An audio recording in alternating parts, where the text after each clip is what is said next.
मैं मिश्रा सर कक्षा 7 के बच्चों को संस्कृत सप्तमः पाठः पढ़ाने जा रहा हूँ। तो सर्वप्रथम हम हिंदी अनुवाद की तरफ चलते हैं। पहला पैराग्राफ पार्वती से लेकर के अभव तक है। पार्वती ने शिव को पति के रूप में चाहा, इसके लिए उसने तपस्या करने की इच्छा की। उसने अपनी इच्छा माता को बताई। फिर अगला पैराग्राफ मेना से लेकर के भविष्यति तक। मेना कहती है, बेटी इष्ट देवता घर में ही हैं, तपस्या कठिन होती है, तुम्हारा शरीर कोमल है, घर में ही रहो, यही तुम्हारी अभिलाषा सफल होगी। तत्पश्चात अगला है पार्वती से लेकर के मम संकल्प। पार्वती कहती है, माँ वैसी इच्छा तो तपस्या से पूरी होगी, नहीं तो वैसा पति कैसे प्राप्त करूंगी। मैं तपस्या ही करूंगी, यह दृढ़ निश्चय है। फिर अगला पैराग्राफ मेना पुत्री से लेकर के जीवना अभिलाषा तक है। मेना कहती हैं, पुत्री तुम ही मेरी जीने की इच्छा हो। उसके बाद अगला है पार्वती सत्यम से लेकर के गच्छामी तक। हिंदी अनुवाद। पार्वती जी कहती हैं, सत्य है, परंतु मेरा मन लक्ष्य प्राप्ति के लिए व्याकुल है। सफलता प्राप्त करके जल्द ही तुम्हारी शरण में आऊँगी। आज ही विजया के साथ गौरी शिखर जाऊँगी। तब पार्वती बाहर जाती हैं। पार्वती मन से, वचन से और कर्म से तपस्या करती थी। कभी रात में नंगी भूमि पर तो कभी चट्टान पर सोती थी।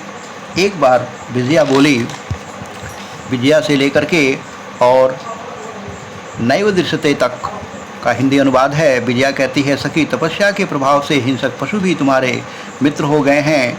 5 दिशाओं से आग सहते हुए तुमने तपस्या की है, फिर भी तुम्हारी इच्छा पूरी नहीं हुई।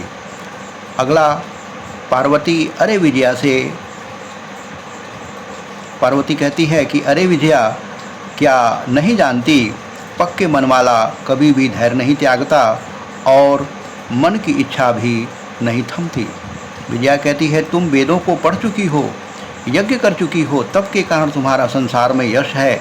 अपर्णा पत्ते तक न खाने वाली इस नाम से भी तुम प्रसिद्ध हो गई हो, फिर भी तपस्या का फल नहीं दिखाई देता। अगला पैराग्राफ पार्वती आई आतुर हृदय से लेकर के धर्म साधनम तक है। हिंदी अनुवाद। पार्वती कहती है, अरे व्याकुल हृदय वाली, तुम किस लिए चिंतित हो।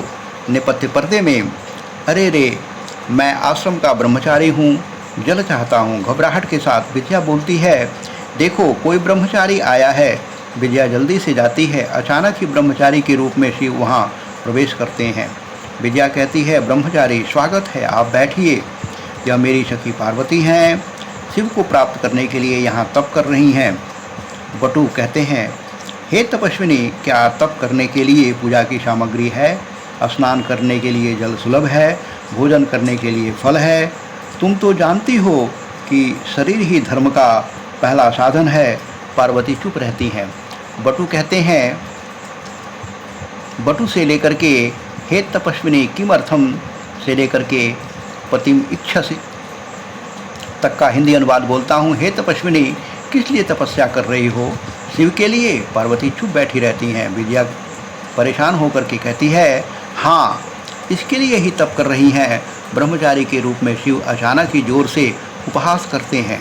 ब्रह्मचारी। बटू कहते हैं, अरे पार्वती, क्या तुम सचमुच ही शिव को पति के रूप में चाहती हो। मजाक उड़ाते हुए कहते हैं, नाम शिव है, अन्यथा जो अशिव है अमंगलकारी करता है। शमशान में रहता है, जिसके 3 आँख हैं, वस्त्र बाघ की खाल है, जिसके शरीर पर चिता की राख का लेप है, सेवक भूतों की टोली है। क्या तुम उस शिव को पति के रूप में चाहती हो।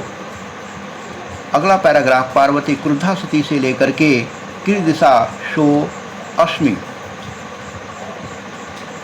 पार्वती क्रोधित हुई कहती हैं, अरे बातुनी दूर हट, संसार में कोई भी शिव के वास्तविक स्वरूप को नहीं जानता। जैसे तुम हो वैसा ही बोलते हो। विजया की ओर मुख करके कहती हैं, सखी चलो, जो निंदा करता है वह तो पापी होता ही है, जो सुनता है वह भी पापी होता है। पार्वती तेजी से बाहर निकलती हैं। तभी पीछे से ब्रह्मचारी का रूप त्याग कर शिव उनका हाथ पकड़ते हैं। पार्वती जी लज्जा से कांपती हैं। शिव जी कहते हैं, पार्वती तुम्हारे संकल्प प्रतिज्ञा से मैं प्रसन्न हूँ। आज से मैं तुम्हारे तप से खरीदा हुआ दास हूँ। नीचे की ओर मुँह किए हुए पार्वती जी हंसती हैं। तत्पश्चात हम पाठ के शब्दार्थ की ओर आते हैं। यह पाठ का शब्दार्थ जो है पाठ के अंत में लिखा हुआ है, जिसे मैंने यहाँ लिख करके आपको दिखाया है। आइए इस शब्दार्थ के बाद जो है हम अभ्यास प्रश्न की तरफ चलते हैं। यहाँ पर पहला प्रश्न है, प्रश्नानाम उत्तराणि एक पदेन लिखत। यहाँ पर जो है 5 प्रश्न हैं, इनके मैंने उत्तर लिख करके दिखाए हैं। तत्पश्चात अगला प्रश्न है, कह का कम काम प्रति कथयति, किसने किससे कहा।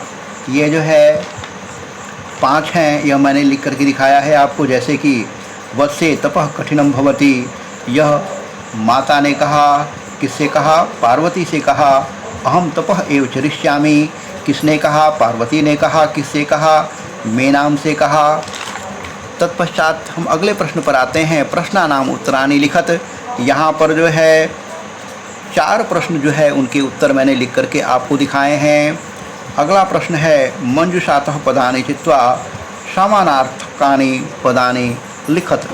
समानार्थी शब्द लिखना है, जैसे शिलायाम प्रस्तरे पशवः जंतवः, अम्बा माता नेत्राणि नयनानि तूष्णीं मौनम।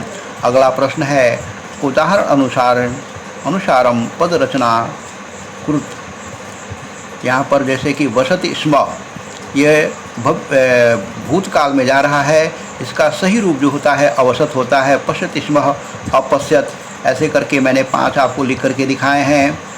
फिर अगला है इसी का जो है अलिखत। यह जो है पहले से ही भूतकाल में दिया हुआ है, इसके दूसरे रूप में कैसे भूतकाल में लिखते हैं वो यहाँ लिख करके दिखाया गया है। लिखत स्मः, अकथयत कथयत स्मः, ऐसे करके मैंने 5 लिख करके आपको दिखाए हैं। तत्पश्चात हम गृह कार्य की तरफ आते हैं। अभ्यास प्रश्न संख्या 2 क ख ग एवं घ, यह गृह कार्य के रूप में है। अगला गृह कार्य है, शब्दार्थ एवं अभ्यास प्रश्नों को याद करें एवं लिखें। धन्यवाद।